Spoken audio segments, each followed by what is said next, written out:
Quirky Books TV, and this is the place to be if you want more life hacks on how to live your best life, be your best self, and live your live your purpose and be your own person. Very important. This is a personal development and self-growth channel, and obviously self-love. If you haven't already subscribed, if you're new here, please hit the subscribe button right here, right now, and please click through that bell icon so you get notified of every time I go live like now or post a new video. So this video is all about how to be more confident even if you don't feel that way. So what do you do if you're feeling not very confident? How do you gain confidence? So what you need to do is you need to understand that you have to learn skills in order to develop competency in them, right? So if, for example, there's something you don't know, so say you don't know how to take photographs, for example, right? You have to take some courses or read some books and learn how to take photographs, right? Taking photographs might mean you need to get a new camera, or you could use the camera on the back of your phone or your iPad, or you might have a camera on your actual mobile laptop, for example.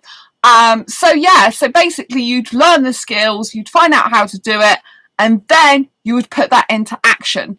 So what a lot of people do is they'll read books, they'll read articles, they'll read magazines, they'll read various online resources, they'll watch videos like this, but they won't actually take any action. So what you have to do is you have to learn the skills and implement the action, integrate what you've learned into your life, right? Because the only way you become confident at something is by learning what to do and putting it into practice. And then you become competent at it the more you practice it, and therefore your confidence grows.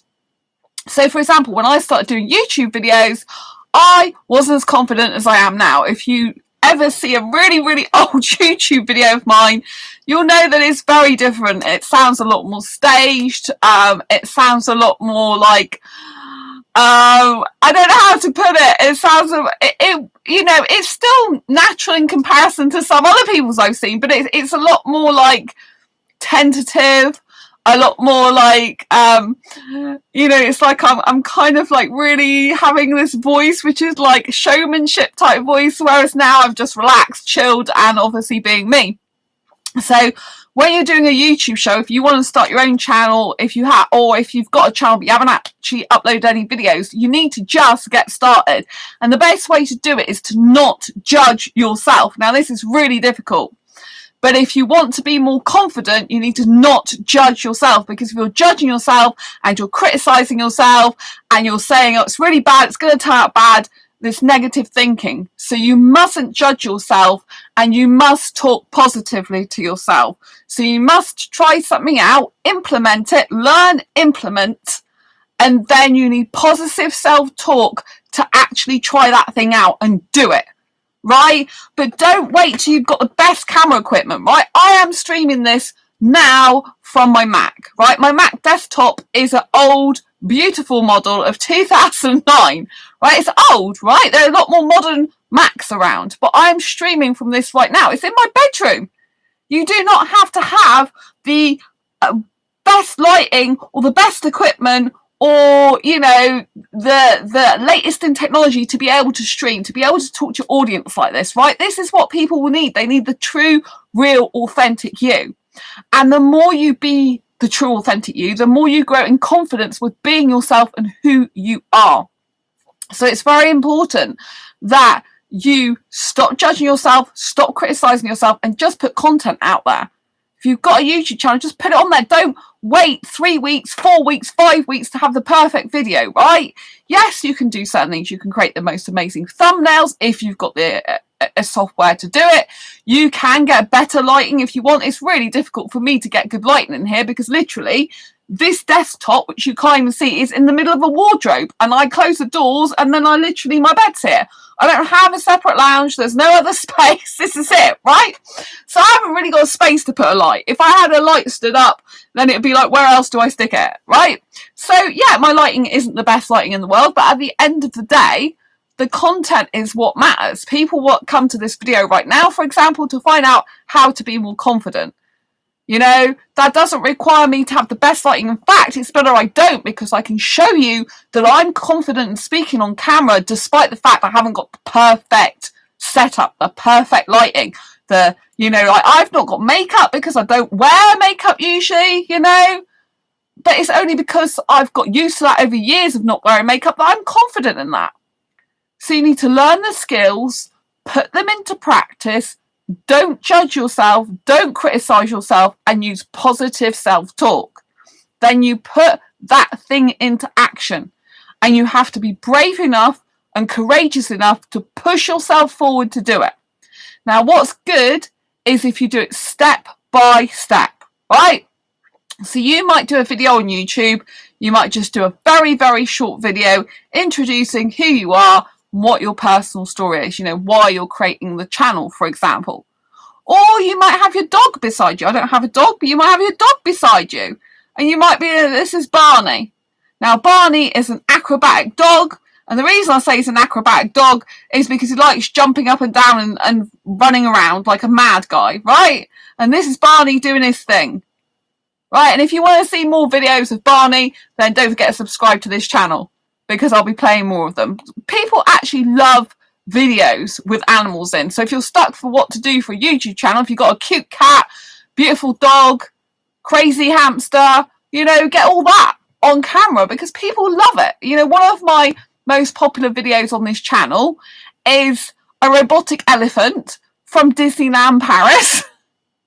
And it's Disneyland Paris, but it's like a restaurant, Rainforest Cafe in Disneyland Paris. But there's also one that I think is even more popular that was Rainforest Cafe in London as well. So, you know, it's a mechanical elephant. You know, on this channel I started doing it as a roving reporter style, but I found out that more and more people are liking my personal and professional developments videos that are life hacks like this on how to live your best life, be your best self, and live your purpose. So I've got lots of them because I've been around for quite a long time, even though I'm so young. So, you know, it's very important that you take steps by step, right? If you try and force yourself to do too much at once, you might feel overwhelmed and that might stop you, right? So just do a short video to start off with if you're doing a YouTube show, right? All you have to do is pick up your phone, press record, and record you. You don't have to do a live show. You can just press record and you can just talk to camera about anything and everything. But the way we do become more confident is by actually putting into practice what we learn. And by practicing that thing over and over and over again. And once you practice it, you become more competent at it. With competence grows confidence. And then from more confidence grows more competence. And it goes round in a loop. So you put into action, practice, be competent in it, have more confidence. It goes round in a loop like that. So the more, it's called the confidence competent loop. So the more you take action, put it into practice, the more confident and competent you be. So it's really just a win-win, right? But you have to stop the negative self-talk, which is difficult at first. You have to be saying things like, you've got this, you can do this. And you also have to be thinking about what would your life be like at the end of it if you didn't actually decide to take action on your goals, ambitions, and dreams. Do you want to just lie on your deathbed thinking, I never actually took any action because I was too scared to do it? That's not going to help you in life. It's not, right? And you have to understand that no one really cares that much when you're dead, right? No one cares that much when you're dead. There'll be a few people that care about you, those who truly love you, but no one cares. And the people that don't care are the ones that don't matter. So don't worry about being judged by 10, 15, 100, whatever people. What matters is that you fulfill your dreams and that you learn a lot while you're in this world, when you're on planet Earth, because life is so short, right? We go to college, we go to uni to study, to learn new skills. If we want to develop our social skills, that means we need to socially interact. But some people who have got social anxiety, they can't just do that all at once. They would have to meet up with one person first and get used to socializing with that one person. Maybe that one person you just meet in a quiet cafe. Maybe being in a cafe is too much for you. Obviously, we're in lockdown in the UK at the moment, so you can't meet in any cafes because they're shut. But, you know, maybe you meet outside on a bench, and one sits at one end of the bench, one sits at the other end of the bench. You know, just, you know, and when it's safe to, you know, you meet up for a drink. Maybe meeting up indoors in a public place is too much for you. So you could always take a picnic and have a picnic in the park together. Like years ago, I had such bad anxiety, and it wasn't necessarily totally to do things like that. It was just a bad feeling about being in groups. I hated being in groups. I couldn't stand it. And I had to have one-to-one. I had to just be one-to-one with a person all the time. But I'm asexual, if you didn't know that, so I lack sexual attraction. And in 2014, I found out I was asexual in sexual orientation, not heterosexual. This is my book for asexuals. It's actually a Quirky book, because Quirky Books is my publishing imprint, in case you didn't know. So Asexual Perspectives is on Amazon if you want to check that out. And basically, you know, in order for me to be a writer as well, I've had to learn that. You know, I did a blog. I'm going to divert off here a minute. I did a blog. I started a blog called quirkybooks.wordpress.com, which is what gave me the idea for this channel. And that was just to find my writer's voice. And there was about 8 to 10 months before anyone even looked at my blog. You know, so going back to the socializing with people, I can be in groups years ago. And then when I found out I was asexual in 2014, I realized that because I got previous management experience and I had managed groups, and I, in one of my jobs, I actually decided to socialize with the people in work, you know, outside work. But even so, I used to keep mostly to one person I knew and got on really well with. But when I first discovered asexual in 2014, and then the next year after that, 2015, it was like I just needed to meet some in person, you know, because otherwise it's like this secret online society that no one can actually reach. And it feels lonely without meeting people in real life. So yeah, I started doing asexual meetups just with 2 people in the beginning, 2 women, and they were lovely. I'm still in touch with one of them. So, you know, and that took guts for me to do that. I thought, you've got to step up to the plate, Sandra. You know, no one else was actually organising anything. People were talking about it, but they weren't actually taking action. And the only way, like I said, you get confident in doing anything is actually to put some action out there into the world, you know, put something into practice, do it. So I arranged this meet up with 2 people, and it was successful, and I got on really well with them. And from then on, I started doing asexual meetups, you know, and I have people coming from miles over the country to it. Like my best asexual friend travels over 170 miles to come and see me. You know, I have people coming from London, which is, you know, kind of the same sort of distance. Well, my friend lives in Hertfordshire, so they're between 170 and 200 miles, I think, away. But yeah, so it's really incredible. I'm not afraid now of going into different groups and forums and saying, hey, I'll do these meetups in my city, come. And I'm not afraid of being in groups. My groups are small, though. So I've only had a maximum of 10 people, which does suit me. I actually prefer being in small groups, but at least I can be in groups now. But it's only through practice, through doing asexual meetups and finding what works and what doesn't work, that I'm able to grow in confidence and competency. You know, I have to take care of these people to a certain extent. You know, like some of them have got mental health difficulties and special needs. So whilst they're like with me, I feel like they're under my care, you know, and that's hugely responsible. But I love responsibility. So, you know, you've got to play to your strengths as well. If you know that, you know, you've got certain traits, like I'm very responsible, I like a sense of achievement, you know, you can use those traits to be able to go and do something, put something into practice that will actually play to your strengths, you know, and so therefore you will feel a degree of inclination to be able to move forward to do it. But you need to be setting small goals, you know. So if you are thinking about taking photographs, you know, one is, have you got a camera anywhere? Have you got one on your phone? If you have, that's great. So you tick that box off, right? So you're confident you've got a camera. 2 is, do you know how to actually use a camera on your phone? Just take the phone as an example. You find out how to look at the settings. You find out how to read manuals online. You find out how to use the, take a photograph on the phone. You take a photograph on the phone. And then usually how you'll take photographs is the same type of place that you would take videos.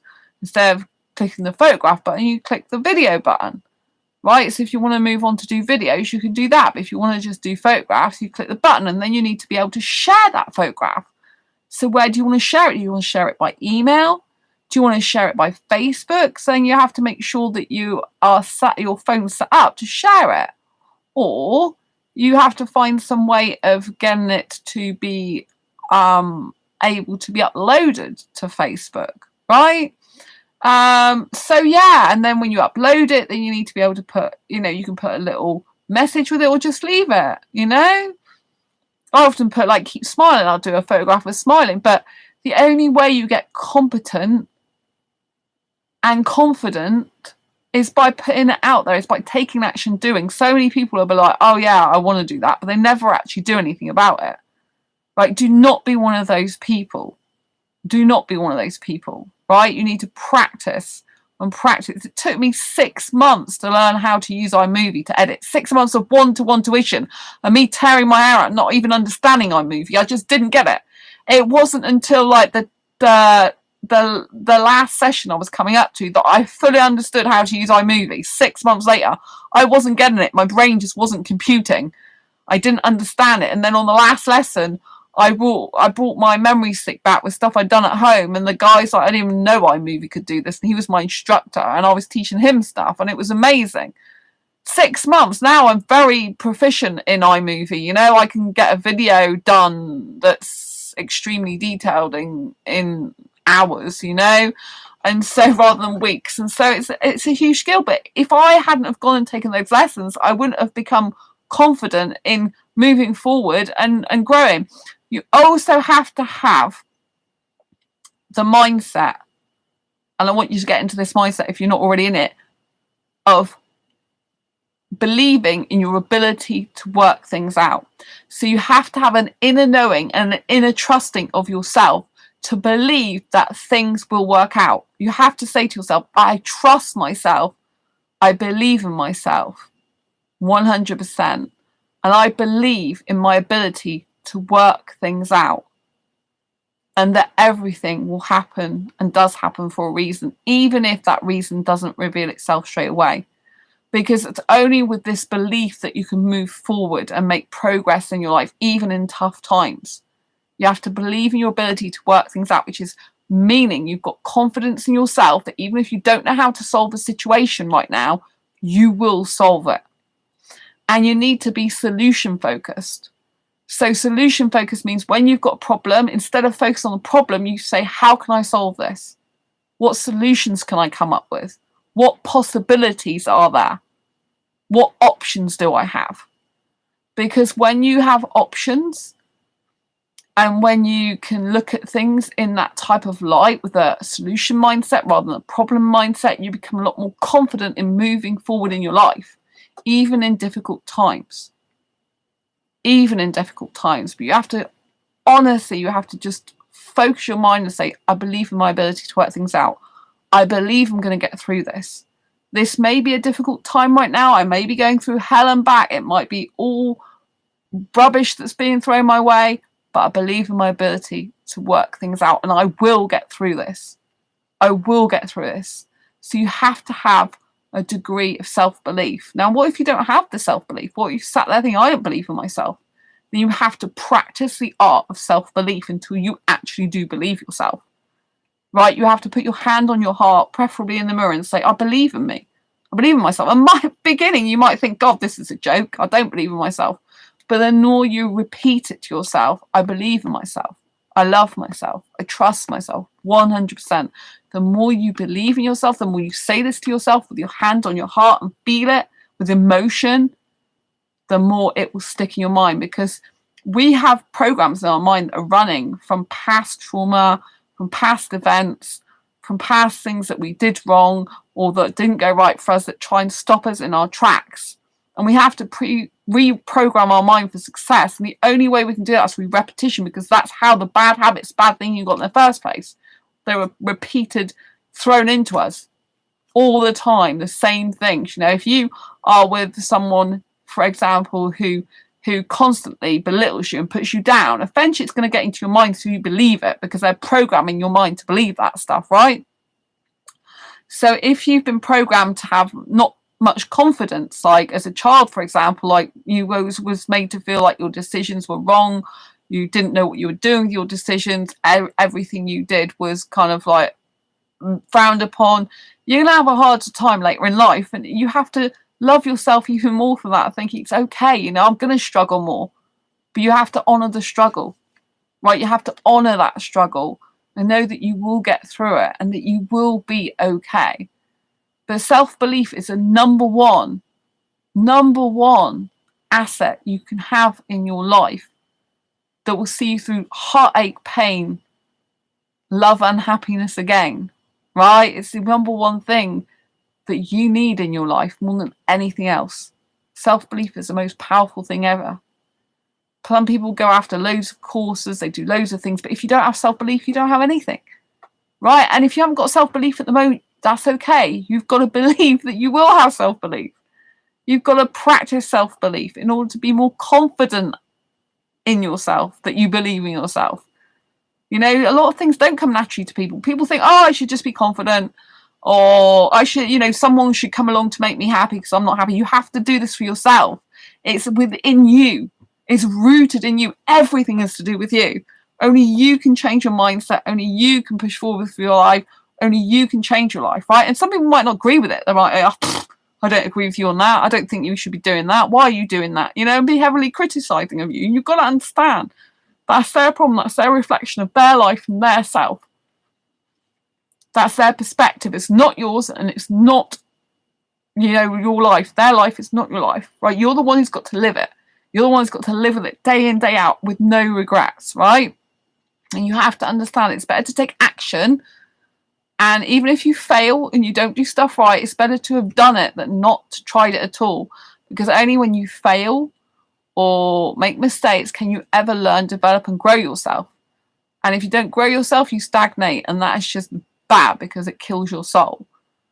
So you need to make sure that you move forward with pushing yourself. If you don't already believe in yourself, pushing yourself to self-belief.